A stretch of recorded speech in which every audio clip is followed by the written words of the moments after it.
casualidad o de accidente, dice que ese ser, lo que el necio no sabe, un día lo sabrá.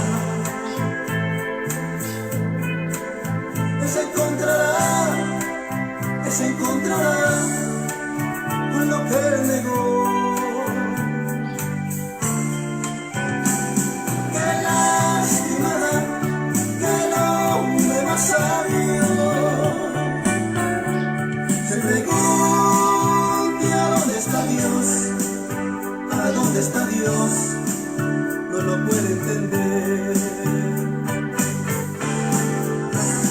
Yo me gozo de saber que existe mi Dios, que me inspira su amor, por lo bello de Dios siempre cantaré.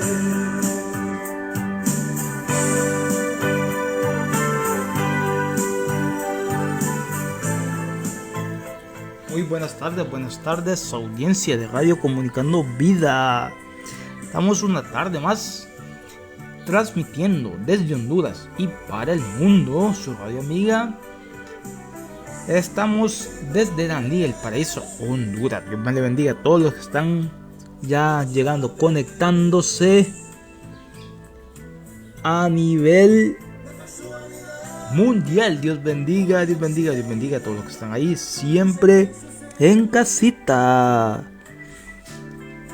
Gloria al Señor. Seguimos dándole la gloria al Rey y estamos escuchando esa alabanza de Gregorio Hernández, el hombre necio. Se encontrará con lo que él negó. Qué lástima que el hombre más sabio se pregunte a dónde está Dios, a dónde está Dios, no lo puede entender. Yo me gozo en saber que existe mi Dios, que me inspira su amor, por lo bello de Dios siempre cantaré. Qué lástima que el hombre más sabio se pregunte a dónde está Dios, a dónde está Dios, no lo puede entender.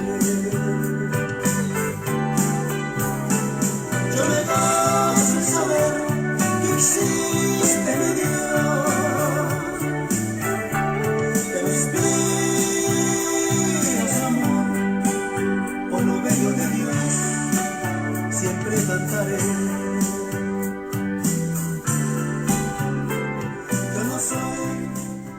Gloria a Dios. Gracias a toda la fiel audiencia que se conecta con esta fiel audiencia de Radio Comunicando Vida. Les insistimos también a toda la fiel audiencia de que mande su mensajito de donde quiera que nos esté viendo en distintas partes del mundo. También nos escribe Patricia Sandoval: saludo, pido oración por solución de cualquier problema con mis documentos y por favor buena salud mis dientes y bueno, muelas. Muchas gracias. Así estaremos en petición, lo tendremos en cuenta. Así, gracias a Patricio por seguir la radio de Radio Comunicando Vida. Gracias a Dios y seguimos con un poco más de música. Dios les bendiga. Este es Dujo Bagire.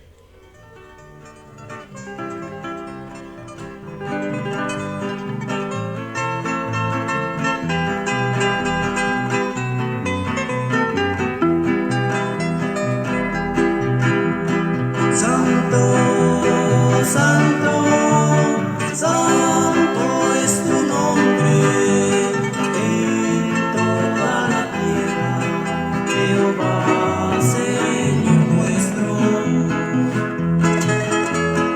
Cristo me diste la vida, en Cristo me diste el perdón, mi alma y todo mi ser, honra y gloria te dará. Me diste la libertad de lo alto, mi Señor.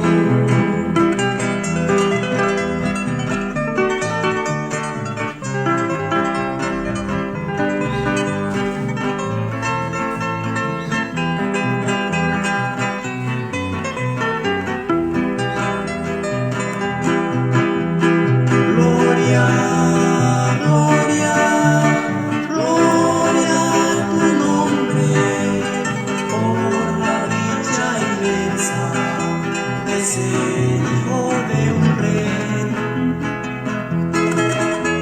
En Cristo me diste la vida, en Cristo me diste el perdón, mi alma y todo mi ser, honra y gloria te dará.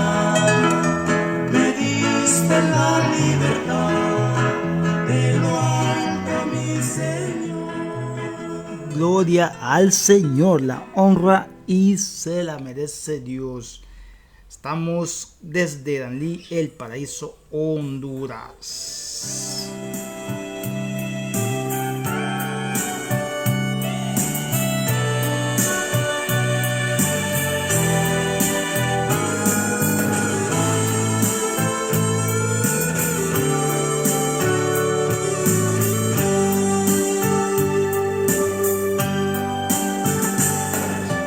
Jesús, solo tú me has sido fiel, solo tú me has sido fiel, solo tú me has sido fiel, solo tú me has sido fiel.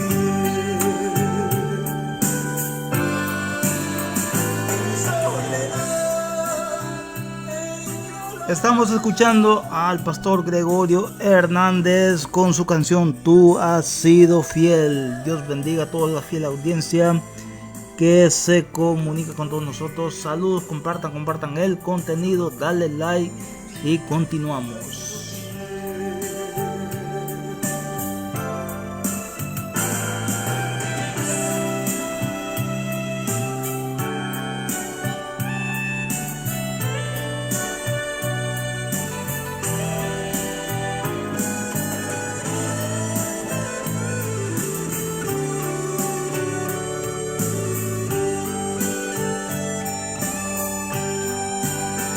Perdóname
gloria es de Dios. Saluditos, saludos a toda la audiencia que se conecta. Gracias por conectarse con su radio amiga, Radio Comunicando Vida. Dios bendiga a todos los que están ahí siempre escuchando la poderosa radio. Este proyecto nació en el corazón de Dios y para Dios. Saludos a Anita Ledesma, coordinadora general de la Radio Comunicando Vida. En esta noche, en esta tarde noche, mejor dicho, seguimos dándole la gloria a ese Rey de Reyes y Señor de Señores. Saludos a los que siempre comparten en el nombre de Jesús. Gracias a todos los que están siempre en transmisión desde Daniel Paraíso, Honduras. Estamos compartiendo desde Danlí. Estamos compartiendo lo que es palabra del Señor. Saludos a los que están ahí siempre presentes. Poderoso es el Rey.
Señor. La gloria se la merece el Rey de Reyes y Señor de Señores. Sí, ya vamos a pasar a la palabra del Señor en esta poderosa tarde. Que el Señor bendiga a cada una de las vidas que estarán escuchando el poderoso mensaje del Señor. De otra manera, debemos traer el gozo completo que Dios nos ha dado a los problemas que estamos atravesando. Necesitamos una perspectiva divinamente transformada de las pruebas que padecemos. Baker dice: los problemas deben ser vistos con gozo, no porque los disfrutemos realmente, sino porque son parte del plan de Dios para nosotros. Nosotros vemos el problema inmediato, pero Dios ve el resultado final que éste producirá en nosotros. El proceso es ciertamente difícil, mas el resultado será bueno. En Génesis 50:20, José le dijo a sus hermanos: ustedes pensaron en hacerme el mal, pero Dios cambió todo para bien. Podemos entonces tener un gozo profundo, no dependiente de las circunstancias presentes, sino de los resultados futuros. Un gozo escatológico que ya es una realidad en el tiempo presente. Pastor, ¿es esto verdaderamente posible? Pablo escribió a los Corintios: sobreabundo de gozo en toda nuestra aflicción. En Hechos capítulo 5 vemos que los apóstoles sufrieron la oposición del Sanedrín. El Sanedrín estaba conformado por las máximas autoridades judías, y entonces los apóstoles fueron azotados. Luego recibieron la orden de nunca más hablar en el nombre de Jesús y fueron puestos en libertad. Sin embargo, los apóstoles se fueron llenos de gozo porque Dios los consideró dignos de sufrir deshonra por el nombre de Jesús. Harting señala que en Santiago el gozo emerge como la respuesta adecuada en situaciones donde la fe es puesta a prueba. Santiago continúa diciendo en el versículo 3: sabiendo que la prueba de su fe produce paciencia. Por favor, repitan conmigo en sus casas: paciencia. Debido a que generalmente en el contexto actual malentendemos la paciencia como el permitir que otros nos pasen por encima, es importante comprender que la palabra griega hupomone no es en lo absoluto pasiva, porque significa una paciencia militante. Se puede traducir también como resistencia, firmeza, perseverancia.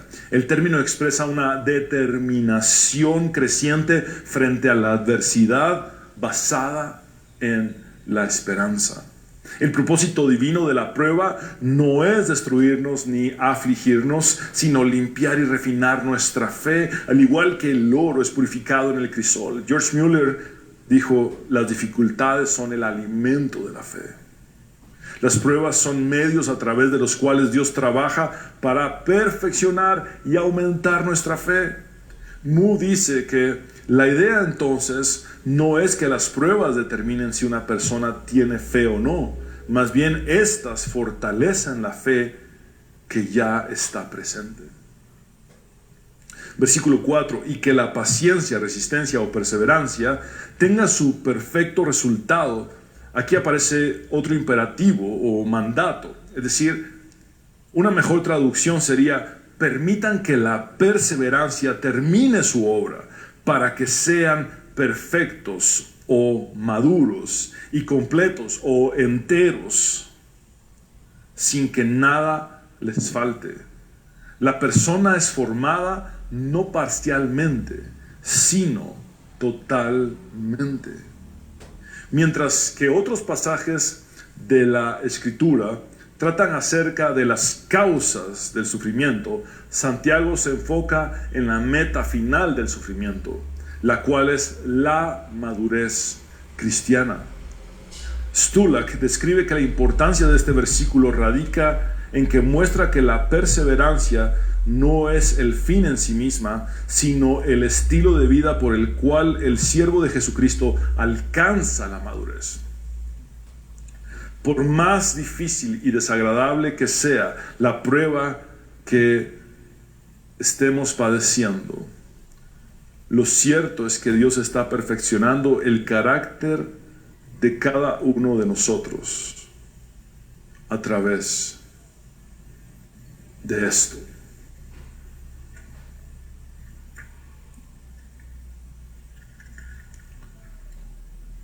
Mu también dice, los cristianos maduros son el producto final de las pruebas. Te lo repito, los cristianos maduros son el producto final de las pruebas. Y vamos al punto número 2, el recurso divino ante las pruebas. Santiago dice en el versículo 5, si alguno de ustedes requiere de sabiduría, literalmente, si alguno de ustedes le hace falta sabiduría, si a alguno de ustedes le hace falta sabiduría. Noten cómo esto conecta con el final del versículo 4, donde dice, sin que nada les falte. Entonces ahora dice, si a alguno de ustedes le hace falta sabiduría, aquí hay otra orden o mandato, otro imperativo. Y Santiago dice, pídasela a Dios y Él se la dará, pues Dios se la da a todos en abundancia y sin hacer ningún reproche. Este pasaje no promueve una solicitud general de sabiduría a Dios, como lo hizo Salomón en Primera de Reyes capítulo 3. Dado el contexto, Santiago está hablando de la sabiduría de Dios para situaciones específicas, en concreto, para las pruebas de la vida. En el compendio bíblico, la sabiduría no es lo mismo que el mero conocimiento o la inteligencia, ya que la sabiduría añade un componente práctico que implica el vivir de acuerdo con lo que se cree. En la tradición sapiencial de la literatura del Antiguo Testamento, la sabiduría es una virtud que da dirección a la vida de una persona piadosa. La sabiduría otorga la percepción de la voluntad de Dios y la forma en que ésta se aplica en la vida. La sabiduría está enraizada en el temor reverente hacia Dios. Sin embargo, esta sabiduría no puede ser obtenida por simples esfuerzos humanos porque es un regalo solamente divino. Es algo que solamente Dios puede darnos. En las Sagradas Escrituras vemos a muchos personajes buscando la guía de Dios, indagando en algo que pudiera hacer sentido en medio de lo que estaban atravesando, escudriñando cómo responder acertadamente ante las circunstancias. Por ejemplo, encontramos a Rebeca consultándole a Dios por qué su embarazo era tan difícil. A David consultándole a Dios cuál era la causa de la hambruna prolongada que había afectado a Israel por largos 3 años.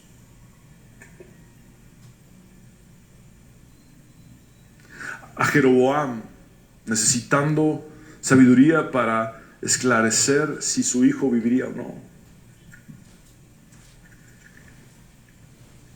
Vemos también a Nehemías orando a Dios antes de responder al rey Artajerjes. En el Nuevo Testamento encontramos a los líderes de la iglesia en Jerusalén, en aquel concilio, en Hechos capítulo 15, buscando sabiduría para saber cómo actuar ante la conversión de los gentiles o de los no judíos al cristianismo.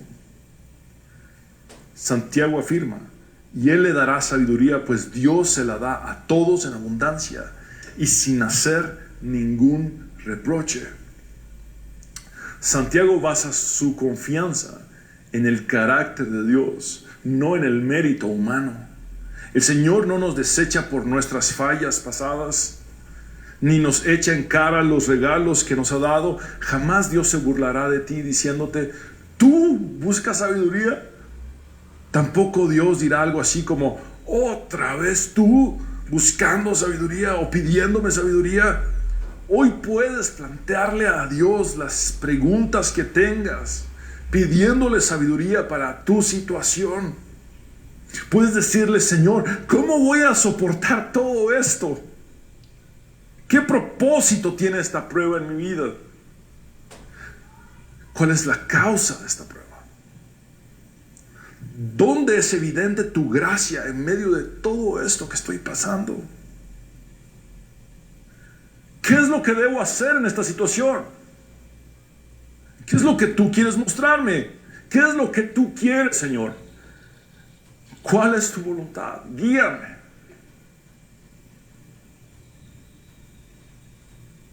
En el versículo 6, Santiago dice, pero tiene que pedir con fe y sin dudar nada. Cuando dice tiene que pedir, es otro imperativo, es otro mandato. Pero tiene que pedir con fe y sin dudar nada, porque el que duda es como las olas del mar, que el viento agita y lleva de un lado a otro.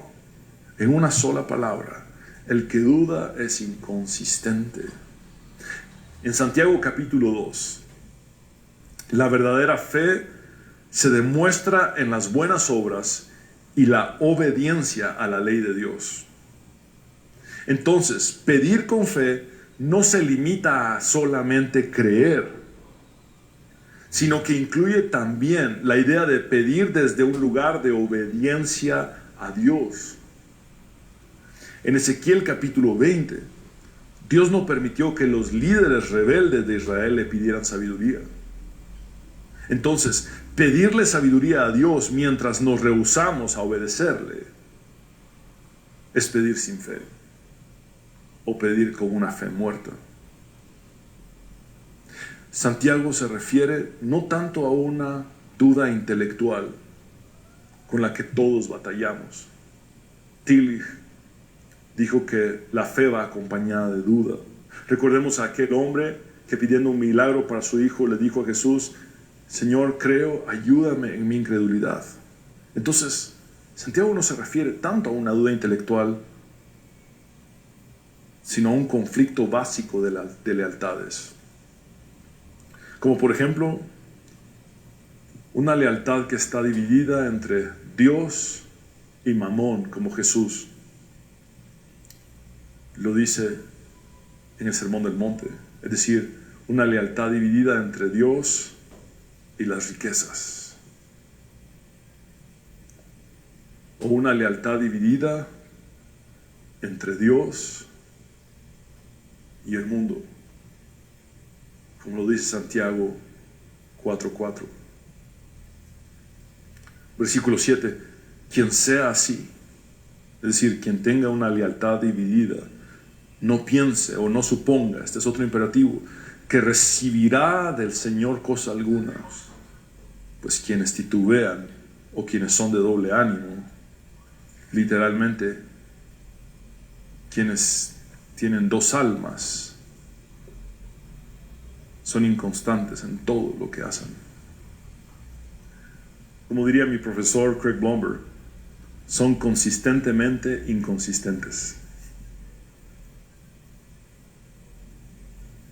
Más que una fe perfecta, se nos pide una sola lealtad puesta únicamente en Dios. ¿Está acaso tu lealtad dividida? Es tiempo de poner tu lealtad solamente en Dios.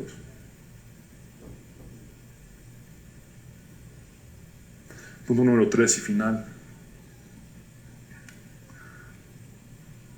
La nivelación divina de los ricos y pobres frente a las pruebas. Volvamos a leer este punto número 3 porque es sumamente impactante. La nivelación divina de los ricos y pobres frente a las pruebas.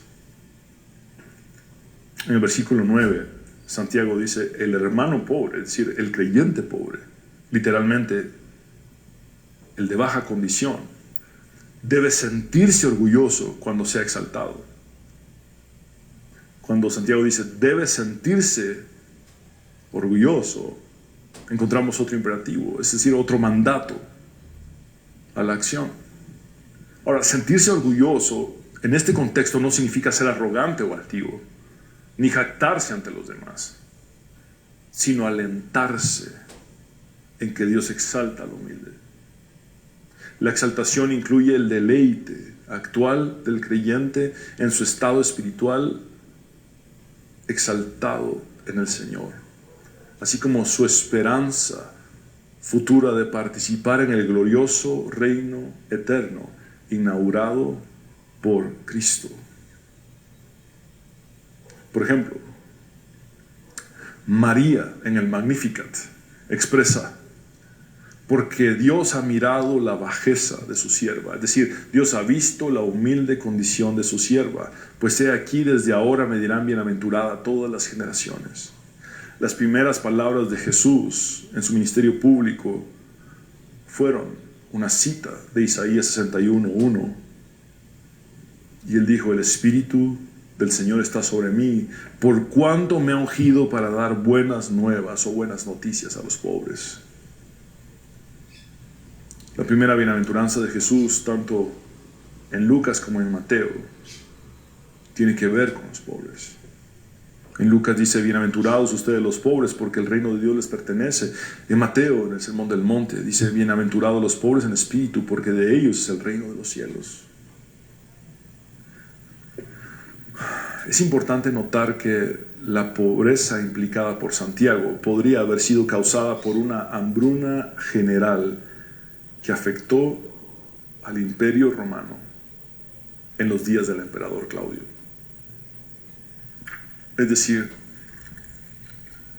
una situación sumamente difícil, de fuerza mayor, que trajo escasez a muchísima gente. Quizá similar en alguna medida al golpe económico de esta pandemia.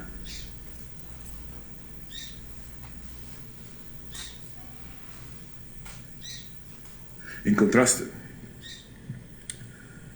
ahora Santiago se dirige a la categoría opuesta y dice: el rico debe sentirse igual, es decir, positivamente orgulloso cuando sea humillado. Aquí es cuando se da la nivelación de ricos y pobres ante las pruebas. El rico se siente orgulloso en su humillación y el pobre se siente orgulloso en su exaltación. Calvino comenta: Santiago les dice a los ricos que se gloríen en su humillación, su pequeñez, para que restrinjan esos elevados motivos que surgen de la prosperidad. Los cristianos ricos deben regocijarse cuando son humillados, es decir, cuando experimentan el sufrimiento a través de las pruebas. Esto incluye no solamente la reversión de la fortuna, donde los ricos se vuelven pobres, sino también la humillación que puede tener lugar en cualquier forma de prueba en la que los recursos financieros no pueden rescatarlos. En otras palabras, cuando ni siquiera todo el dinero del mundo puede resolver la situación que padecen.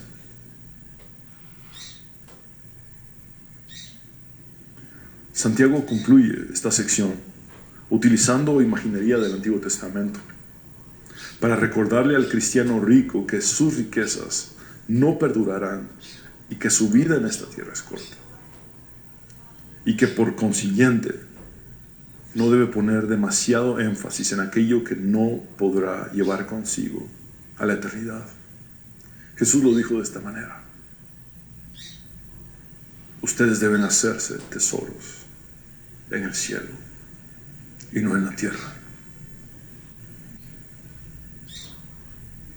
En la tierra todo se echará a perder, en el cielo no. Versículo 10 y 11. Porque las riquezas pasan como las flores del campo. En cuanto sale el sol, quemándolo todo con su calor. La hierba se marchita y su flor se cae, con lo que su hermosa apariencia se desvanece. Así también se desvanecerá el rico en todas sus empresas.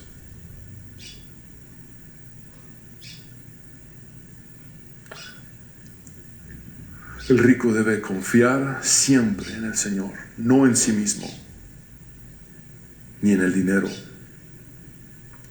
Jesús dijo: estén atentos y cuídense de toda forma de avaricia, porque aun cuando alguien tenga abundancia, su abundancia, o más bien su vida, no consiste en sus bienes. Lo vuelvo a leer. Estén atentos y cuídense de toda forma de avaricia, porque aun cuando alguien tenga abundancia, su vida no consiste en sus bienes. En conclusión, debemos transformar nuestra perspectiva ante las pruebas y tener el gozo completo de Dios en nosotros. Perseverar en medio de las pruebas y tribulaciones nos trae bendiciones tanto ahora como en el futuro. Las pruebas y las tribulaciones son necesarias para la madurez cristiana. Los creyentes debemos pedirle sabiduría a Dios para enfrentar dichas pruebas y tribulaciones. La verdadera fe es obediencia a Dios.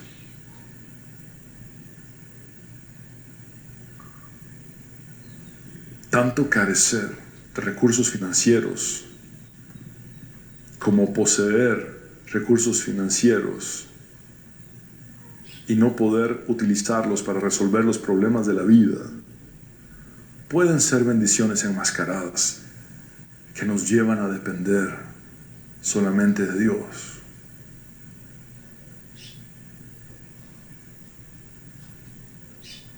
Dios no hace acepción de personas. Y Él trata con todos y cada uno de nosotros.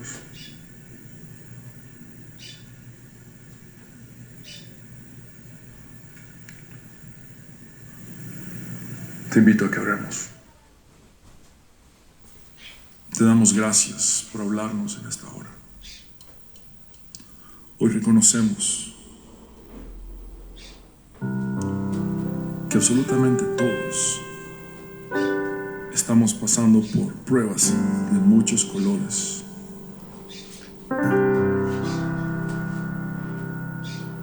Señor, hay una diversidad de pruebas que estamos atravesando. Y se combinan, se juntan, aparece una situación y luego otra circunstancia. Y esta pandemia ha incrementado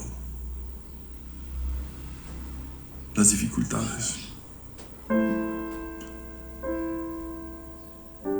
Pero podemos entonces tener tu gozo en nosotros.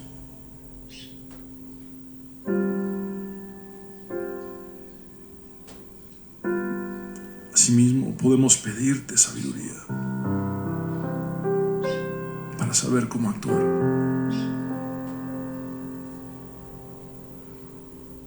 Y discernir qué es lo que tenemos que hacer. Podemos orar a ti con fe, es decir, desde un lugar de obediencia, y rogarte, Dios, que nos des la sabiduría que aún no tenemos para proceder ante las pruebas. Señor, gracias por esa nivelación entre ricos y pobres que tú haces frente a las pruebas. El pobre o el de baja condición puede sentirse orgulloso de su exaltación, de cómo tú levantas al humilde. Y el rico puede sentirse orgulloso positivamente de su humillación, que le hace depender de ti y no de sus recursos. Gracias, Señor, por tu obra en nosotros.